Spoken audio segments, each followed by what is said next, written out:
essa aula final desta série, em que nós conhecemos este personagem, né? Este personagem bíblico que representa aqui uma classe, né? de pessoas que viveram ali no tempo do Senhor Jesus, os fariseus, os escribas, esses homens religiosos que eram responsáveis por ensinar a Bíblia, responsáveis por ensinar sobre Deus e o caminho de salvação para as pessoas, mas eles estavam fazendo totalmente ao contrário. E é interessante nós pensarmos sobre isso, né?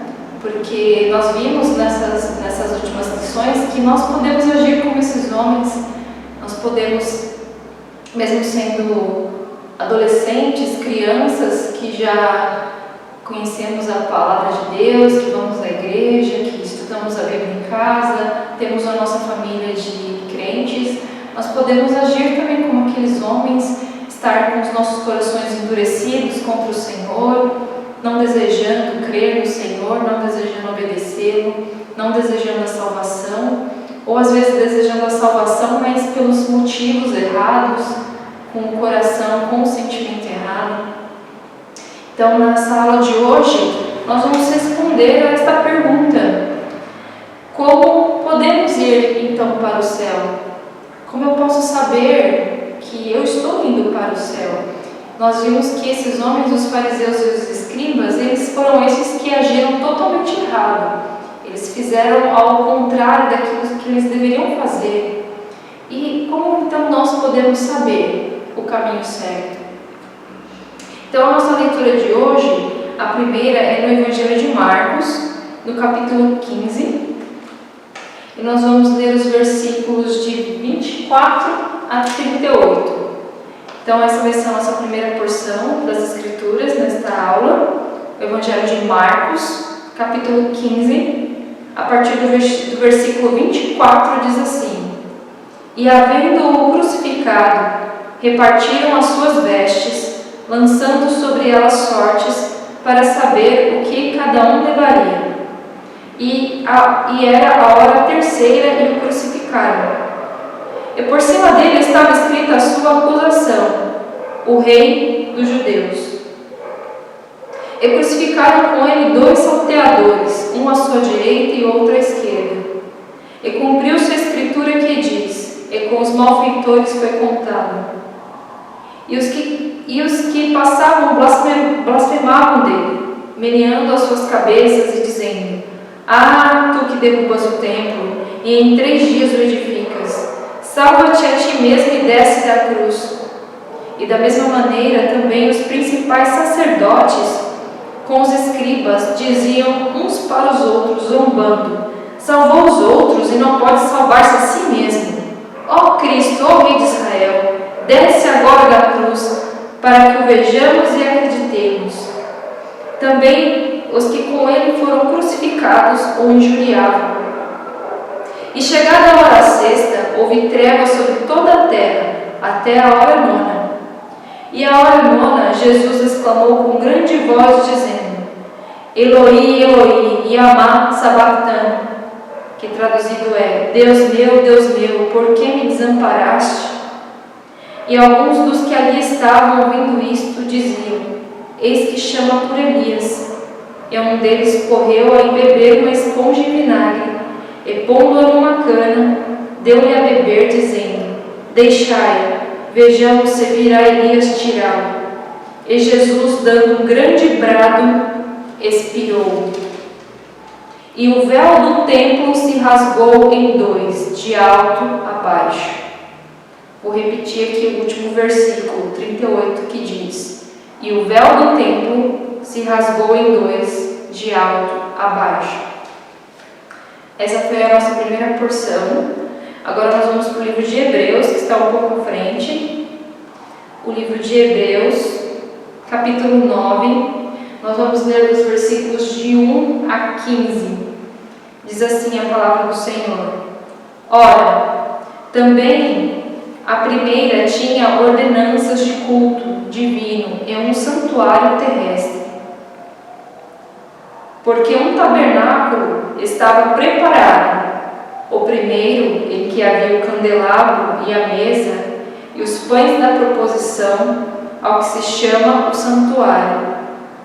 Mas depois do segundo véu estava o tabernáculo que se chama o Santo dos Santos, que tinha um incensário de ouro e a arca da aliança, coberta de ouro todo em redor, em que estava um vaso de ouro que continha o maná e a vara de Arão, que tinha florescido, e as tábuas da aliança.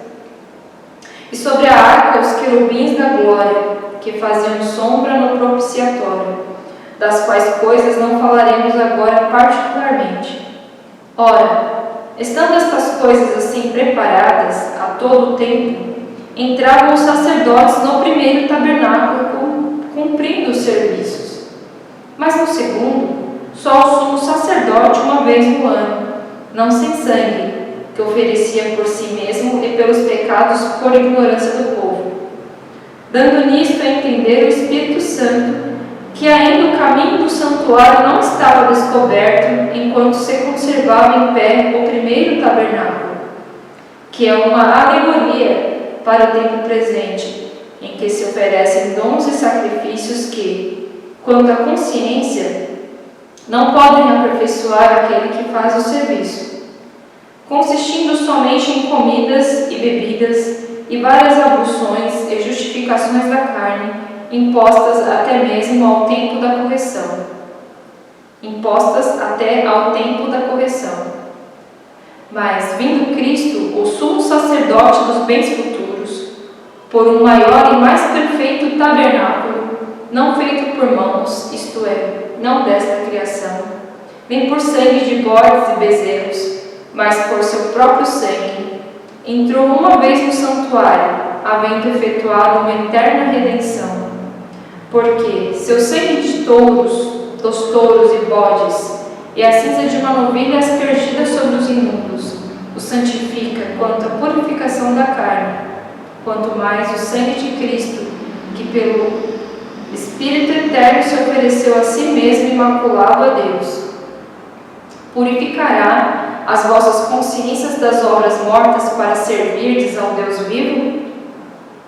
E por isso é mediador de um novo testamento, para que, intervindo a morte para a remissão das transgressões que havia debaixo do primeiro testamento, os chamados recebam a promessa da herança eterna. Até aqui. Então, jovens, nós lemos aqui duas passagens maravilhosas, né, das Escrituras. A primeira aqui, nós falando ali a respeito do momento da crucificação do Senhor Jesus, e que naquele momento em que ele estava sendo crucificado, né, ele continuou sendo injuriado, ofendido, humilhado por quem? Pelos escribas e fariseus, esses homens que nós vimos, né, nas últimas aulas e suas atitudes vis contra o Senhor, e que naquele momento ali, quando o Senhor Jesus Cristo dá ali o seu último brado, né, no momento que o Senhor Jesus Cristo morre, o véu do templo se parte de alto a baixo. E o que isso quer nos ensinar quando nós fazemos aquela pergunta primeira: como podemos ir para o céu? E é maravilhoso ver como Deus é tão bom conosco e nos ensina através disso.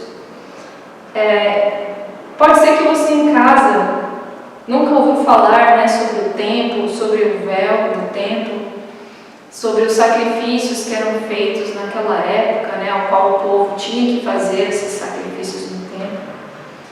Pode ser que esta segunda leitura você até achou ela um pouco complicada, mas você vai ter a oportunidade durante a semana de lê-la com mais calma. Mas nós vamos ver aqui, né, como o Senhor na verdade está querendo facilitar para nós, como Ele está querendo nos ajudar a ver o caminho da salvação. Bom, vamos falar então rapidamente sobre o templo. Não é a nossa intenção aqui nesta aula falar dos pormenores do templo, os detalhes, né? Porque o templo, jovens, o templo, ele que era o lugar onde Deus ele era adorado, ele era louvado, ele era servido ali, né, onde o povo ia ali fazer os seus sacrifícios para o perdão de pecados, o templo, ele não foi simplesmente uma construção feita por homens, uma construção que veio da ideia dos homens. Eu gostaria que o templo fosse assim, que ele tivesse essas coisas, essas salas. Não, nada que estava ali foi invenção do homem. Deus, ele também deu todas as diretrizes de como deveria ser este lugar, do que deveria ter ali. Tudo foi muito bem pensado e orquestrado por Deus, porque em todas aquelas coisas havia um porquê, havia um objetivo. E esse objetivo, jovens, era ensinar ao povo o caminho da salvação. Então, como nós vemos na Bíblia, a primeira vez que isso ocorreu, ainda não era um templo construído mesmo, com tijolos, com pedras, com portas, não era um lugar fixo. O povo ainda estava peregrinando no deserto. Então, este templo, que era chamado de tabernáculo, ele era uma tenda, ele era desmontado e armado por várias vezes durante a caminhada do povo de Deus no deserto, depois que eles foram libertados do Egito. E depois, muito tempo mais para frente, ali já com Salomão, filho de Davi, foi construído o primeiro templo já fixo, um templo construído com pedras, com portas, portais, colunas.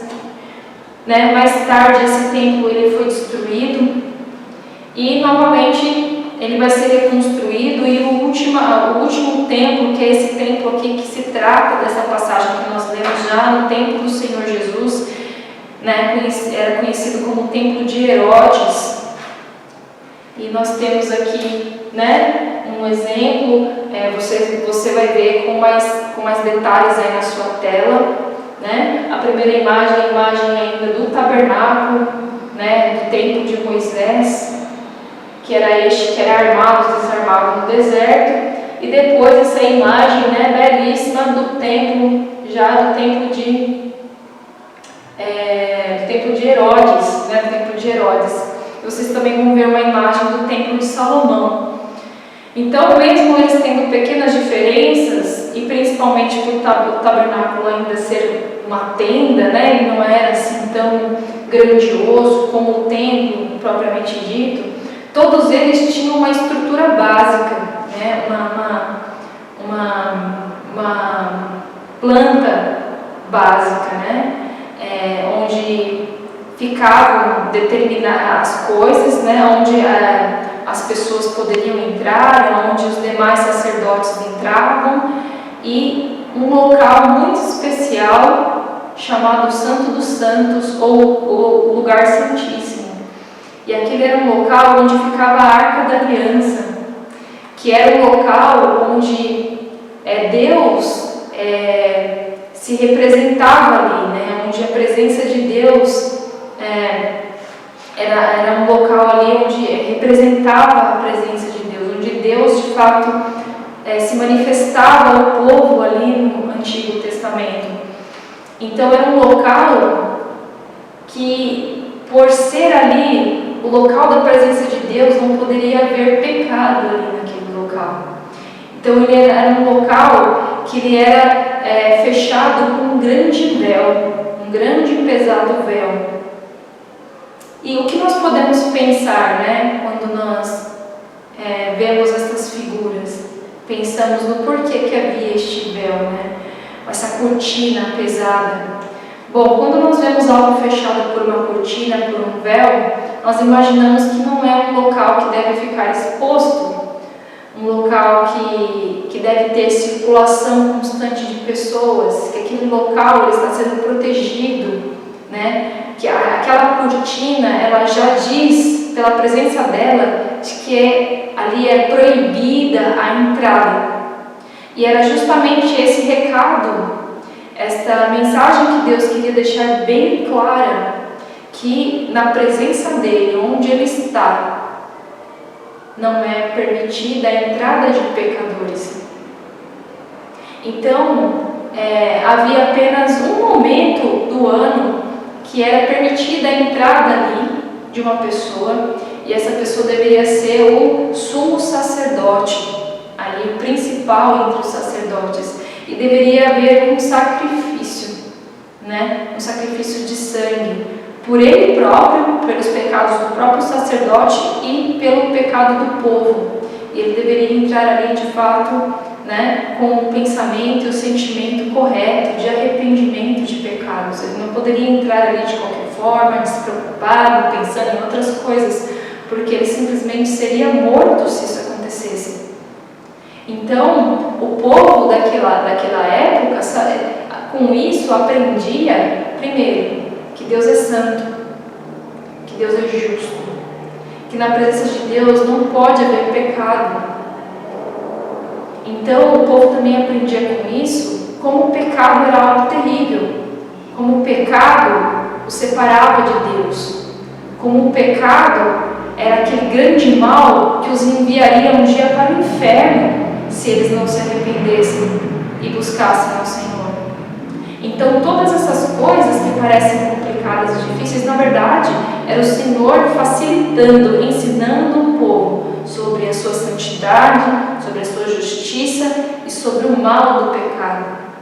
E principalmente, quando nós falamos sobre esse sacrifício, esse animal que deveria ser morto, seu sangue derramado, o Senhor ele estava demonstrando o seu amor por pecadores. Porque, jovens, nesse momento, quando nós pensamos sobre esse sacrifício, qual era a necessidade do sacrifício? Talvez você que nunca ouviu falar sobre isso, né, esteja se pensando. Porque havia necessidade daquele animal ser morto. E esse animal deveria ser um animal perfeito, sem máculas, sem defeito, não poderia ser manco, não poderia ter mancha, não poderia ter nenhuma doença. Ele tinha que ser aquele animal bem cuidado, aquele animal perfeito do rebanho. Por quê? Quando aquele animal era levado ao tabernáculo ou ao templo, era quando aquela pessoa ela estava consciente dos seus pecados, ela sabia que havia pecado grandemente contra o Senhor, ela estava arrependida por aquilo. Então ela ia até o templo e ali num momento solene, o sacerdote colocava sua mão sobre aquele animal num ato simbólico de que a culpa do pecador, para que ele não seja punido por Deus, a culpa então iria para aquele animal, e aquele animal era morto, né? Seu sangue era derramado. Então, para que aquele pecador que estava arrependido, entristecido pelo seu pecado, não fosse punido, um outro era punido. Então aí o Senhor ele ensinava ao povo sobre a sua misericórdia, que o desejo dele não era que aquele pecador fosse para o inferno, mas como Deus é justo e ele precisa punir o pecado, né? Deus ele não coloca o nosso pecado debaixo do tapete. Ele não finge que não está vendo e simplesmente nos perdoa, não. O pecado ele precisa ser punido sim. O pecado é algo gravíssimo. Então Deus ele pune a outro no lugar daquele pecador. E quando esse sacrifício era feito, Deus já estava ensinando ao povo que um dia viria o Messias, o Salvador, que seria aquele que morreria de uma vez por todas por pecadores. Então, naquele momento do sacrifício, aquela pessoa ela entendia que um dia viria o Senhor Jesus Cristo, aquele que seria o perfeito, aquele que nunca pecou e que iria para a cruz recebendo a culpa do pecado. E ele pagaria o preço. E aquele pecador arrependido, que confiasse naquele sacrifício para o perdão dos seus pecados, então agora estaria limpo, sem culpa do pecado. E então aí ele pode entrar no céu. Vocês agora conseguem entender todas estas coisas? E vocês conseguem responder a primeira pergunta que nós fazemos: como eu posso entrar no céu? Bom, se no céu, que é um lugar santo, que é onde está Deus, e ali não pode haver pecado, eu só posso entrar ali se eu estiver limpo. Não pode haver absolutamente nada de pecado, Porque se houver pecado no céu, por menor que seja, o céu deixa de ser céu. Não tem como Deus habitar ali. Então nós temos que ser totalmente limpos do nosso pecado. E somente através do sangue do Senhor Jesus Cristo, derramado na cruz, é que a nossa culpa pode ser removida. Por isso que o Senhor Jesus Cristo é chamado de o Cordeiro de Deus que tira o pecado do mundo. Quando o Senhor Jesus Cristo se entregou naquela cruz, Ele fez um grande sacrifício. Aqueles antigos sacrifícios já não eram mais necessários. O Senhor Jesus Cristo, Ele é o Cordeiro de Deus que se entrega no lugar de pecadores. E a sua morte na cruz remove a culpa do pecado. Ela paga a dívida daquele pecador. E agora aquele pecador, ele é limpo da sua culpa. E no dia que ele estiver na presença de Deus, Deus o irá receber no céu. Então é por isso que quando o Senhor Jesus Cristo morre, o véu do templo se rasga, porque aquela cortina, aquele véu pesado que separava, que mostrava aquela separação nítida entre o povo e o local que representava a presença de Deus, já não havia mais necessidade. O Senhor Jesus Cristo já havia pagado, o Senhor Jesus Cristo já havia ali derramado o seu sangue. Então, no momento que o Senhor Jesus Cristo cumpre com este sacrifício, não há mais necessidade dos sacrifícios passados. Esse véu é aberto, ou seja, a porta do céu agora está aberta para todo aquele que se arrepende dos seus pecados e crê no sacrifício do Senhor Jesus Cristo na cruz.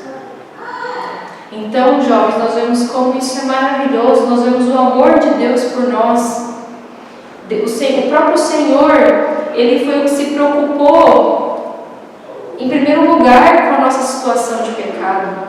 Porque Deus, sendo justo e sendo santo, Ele poderia simplesmente condenar e permitir que todos os pecadores fossem um dia para o inferno, porque Ele é Deus, porque Ele nos criou. E nós, que recebemos tudo que é de bom, nós recebemos a vida, nós recebemos este mundo e todos os benefícios deste mundo, nós continuamos nos rebelando contra Deus, pecando contra Ele. E aí às vezes você pode pensar, não, mas eu busco fazer o bem, eu busco ser um bom jovem, eu leio a Bíblia, eu estou interessado por Deus. Mas veja que, como nós vimos nas últimas aulas, o pecado, ele está no nosso coração. Ele não é somente as coisas que nós fazemos, mas são as coisas que nós pensamos, as coisas que nós sentimos. Então muitas vezes nós não estamos fazendo coisas erradas, mas o nosso coração está cheio de ira, está cheio de ódio, está cheio de cobiça, está cheio de sensualidade. Eu já desejo coisas que não são devidas à minha idade, nem da forma correta que eu deveria pensar. Eu só estou pensando nessa vida agora, eu só estou pensando nos prazeres que essa vida pode me dar, nas conquistas. Eu não me importo com Deus, eu não me importo com a vontade de Deus, eu não me importo se Ele tem uma vontade para a minha vida. E principalmente, eu não me importo se eu morrer, para onde eu vou. Será que eu irei para o céu, para a presença de Deus? Será que eu irei para o inferno? Essas coisas não me importam. Então, pode ser que a gente se encontre nesta posição. E nós vemos aqui a misericórdia do Senhor, que se preocupou com isso e quis resolver a nossa situação. E para que o pecado não seja empurrado para debaixo do tapete, como dissemos, porque o Senhor é justo e Ele precisa punir, assim como um bom juiz precisa punir os malfeitores, os ladrões, os bandidos, Deus precisa punir o pecador. Senão Ele não seria nem mais Deus. Mas Ele pune o seu filho amado, aquele que nunca pecou. Ele pune, então, o Senhor Jesus Cristo no nosso lugar, para que a gente não receba a punição do inferno. Então, jovens, se nós verdadeiramente vemos o nosso pecado, vemos o quanto o pecado é mau, se essas coisas já estão nos nossos corações, busca o Senhor em oração, confesse os seus pecados. pecados. Veja que grande amor o Senhor Jesus Cristo teve por você em se entregar no seu lugar e pagar, morrer de uma forma terrível para que a sua culpa fosse removida. E se você ainda não é apercebido destas coisas, da sua culpa, rogue a Deus, peça para Ele te mostrar, para Ele abrir os seus olhos e ver o quanto você deve a Ele, o que você tem feito contra Ele, para que você corra para os braços do Salvador. Então, que vocês possam refletir grandemente sobre isso e ver o grande amor de Deus por pecadores que se arrependem. Que o Senhor os abençoe grandemente.